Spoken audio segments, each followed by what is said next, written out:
Buongiorno e benvenuti a questo appuntamento con l'informazione su Telefriuli. Oggi l'Italia è al voto, urne aperte dalle 7 di questa mattina anche in Friuli Venezia Giulia per il rinnovo di Camera e Senato. Per la prima volta anche i diciottenni potranno eleggere i senatori. Alle ore 12, dato relativo a questo appunto al primo dato, è di 144 su 215 comuni, quindi appena il 22, di poco superiore al 22%. Scheda gialla per il Senato, scheda rosa per la Camera. È il giorno delle elezioni per il rinnovo del Parlamento. Si vota dalle 7 alle 23. Nella notte seguirà immediatamente lo spoglio. In regione votano 936.273 persone. Tra queste 452.720 uomini e 483.553 donne. 1.364 le sezioni elettorali, 52.052 i maggiorenni che votano per la prima volta. È stato inoltre abolito il limite di età dai 25 anni in su per il Senato e dunque voteranno per l'intero Parlamento. Nei 215 comuni della regione gli elettori dovranno scegliere 8 deputati e 4 senatori che approderanno a Roma. Per la Camera 3 vinceranno il collegio uninominale, 5 saranno eletti con il proporzionale. Al Senato 1 eletto nell'unico collegio regionale, 3 eletti con il proporzionale, come prevede il sistema elettorale misto maggioritario Rosatellum. Si può scegliere di votare un partito che appoggia il candidato oppure il candidato stesso. Quest'anno l'influenza sarà più aggressiva e circolerà di più. A sostenerlo è Massimo Crapis, responsabile del Dipartimento Malattie Infettive di ASFO, che lancia un appello. Importante la vaccinazione e in caso di sintomi indossare la mascherina.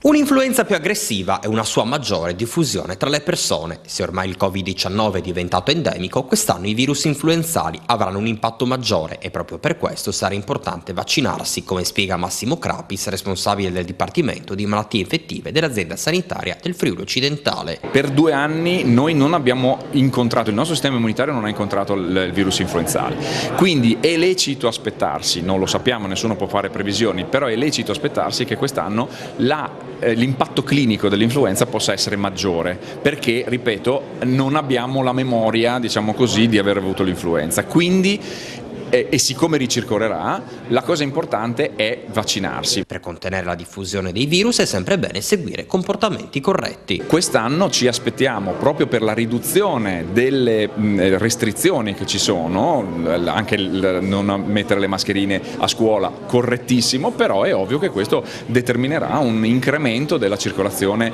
e una riattivazione, una ricircolazione dell'influenza. Quindi il consiglio è quello di andare verso questa che io chiamo una nuova normalità, cioè è vero che non è obbligatoria la mascherina, però nel momento in cui io ho qualche sintomo me la devo mettere, e quindi in termini di socialità. Se io ho delle patologie, se io sono un soggetto a rischio, mi devo mettere la mascherina nel caso in cui io vada in contesti dove ci siano tante persone.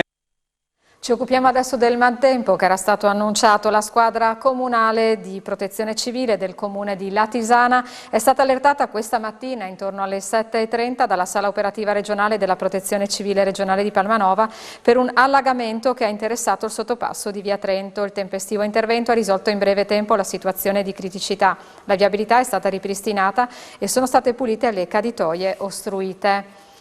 Oltre all'intervento di questa mattina a Latisana per l'allagamento del sottopasso di Via Trento, le squadre comunali di protezione civile, coordinate dalla sala operativa regionale della protezione civile di Palmanova, sono intervenute a Cividale del Friuli, in località Purgessimo, lungo la strada provinciale 19, per l'allagamento della carreggiata da Aurisina di Duino Resina, lungo la strada provinciale 1, sempre per l'allagamento della sede stradale, a Cervignano del Friuli per risolvere problemi legati ad allagamenti di scantinati di abitazioni private.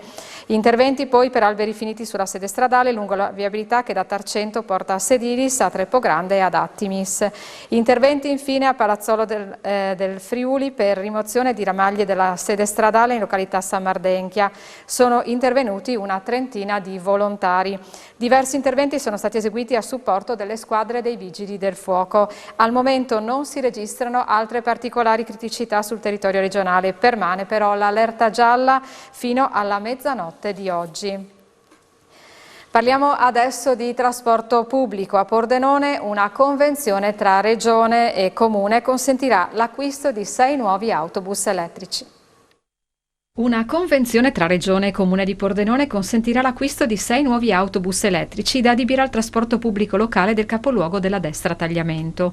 Lo schema dell'accordo, finalizzato alla messa a disposizione dell'amministrazione regionale di 4.050.860 di euro del Piano Nazionale di Ripresa e Resilienza, assegnati al Comune di Pordenone, è stato approvato dalla Giunta regionale su proposta dell'assessore alle infrastrutture, territorio e viabilità.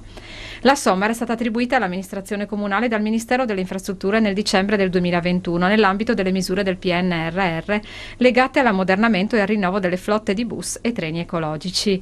Nel dettaglio, il programma di investimento prevede l'acquisto di 6 autobus ecologici ad alimentazione elettrica da utilizzare nel servizio pubblico urbano di Pordenone. In coerenza con le tempistiche previste dal PNRR sui fondi assegnati, almeno 2 dei nuovi mezzi dovranno entrare in servizio entro il 2024, mentre gli altri 4 dovranno essere messi in strada entro fine giugno 2026. Il programma previsto dalla Convenzione prevede anche la quota di finanziamento destinata alla realizzazione delle infrastrutture necessarie all'alimentazione energetica dei nuovi autobus elettrici. Rimaniamo sul territorio, ammonta a 250.000 euro l'incasso frutto delle contravvenzioni dei 2 occhi elettronici installati a Tricesimo che rilevano gli automobilisti che passano con il semaforo rosso. 10 passaggi con il rosso al semaforo di Tricesimo.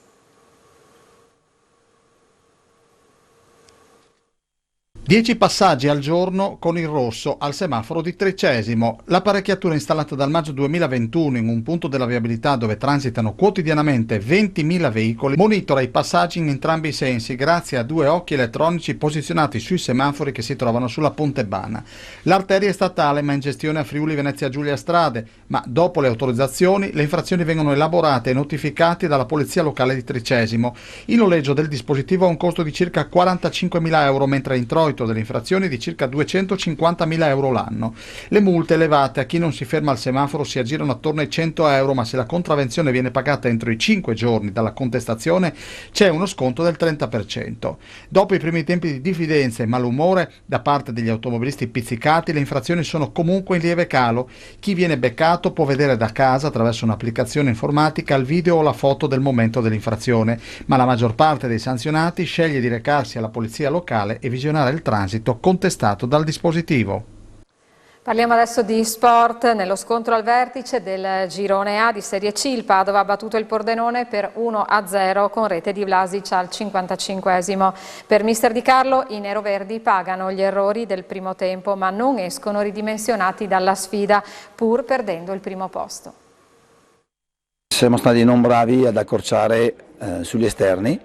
Quando l'abbiamo fatto abbiamo riconquistato sempre palla, quando siamo arrivati sempre un po' in ritardo hanno fatto il gioco che sembra il Padova a fare, però abbiamo sofferto anche sul fatto delle transizioni che sono state quelle che ci hanno fatto male, non quando loro hanno giocato, perché quando hanno giocato siamo riusciti ad arrivare sempre comunque, anche se al limite dell'area di rigore, a contrastarli bene.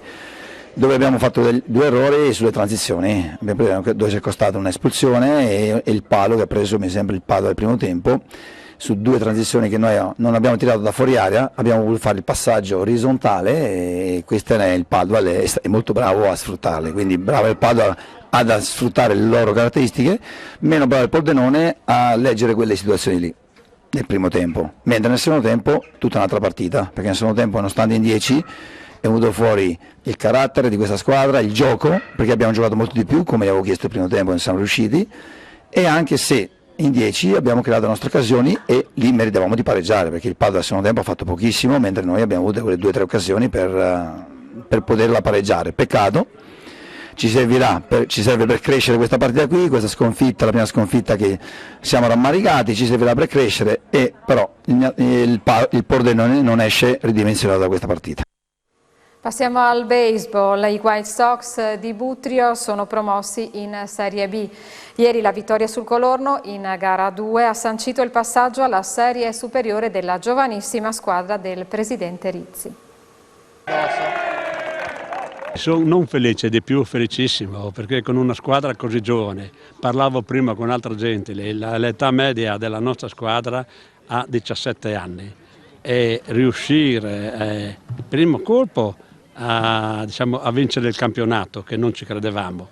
Dopo abbiamo battuto il Re di Puglia ai pre-playoff e adesso battere questa squadra e arrivare alla Serie B è un successone grande per me, ma specialmente per questi ragazzi che di 15-16 anni vincere un campionato e il prossimo anno giocare in Serie B, cioè una soddisfazione immensa. Eravamo partiti con un punto di domanda, chissà dove arriviamo, siamo arrivati lassù e siamo arrivati lassù soprattutto con giocatori nati a Butrio, nati nei White Sox, e questo è un motivo di orgoglio per noi, perché vuol dire che il lavoro che stiamo facendo a livello giovanile sta già dando i suoi frutti. Le squadre erano abbastanza simili, ma se che i ragazzi si sono cresciuti in campo, hanno mostrato un po' di carattere e si hanno allenato in questi mesi dopo che sapevamo che andavamo al playoff, e hanno messo degli impegni. Questo è il risultato. Abbiamo un gran futuro, ma bisogna continuare. Un'emozione importante, perché comunque dopo tanti anni che ci provavamo a fare i playoff,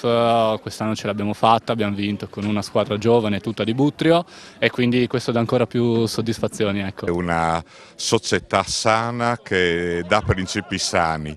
A Butrio il baseball è una realtà estremamente importante, una realtà datata. Siamo felicissimi di questa promozione, ma estremamente soddisfatti di quanto questa società riesce a dare a questi ragazzi.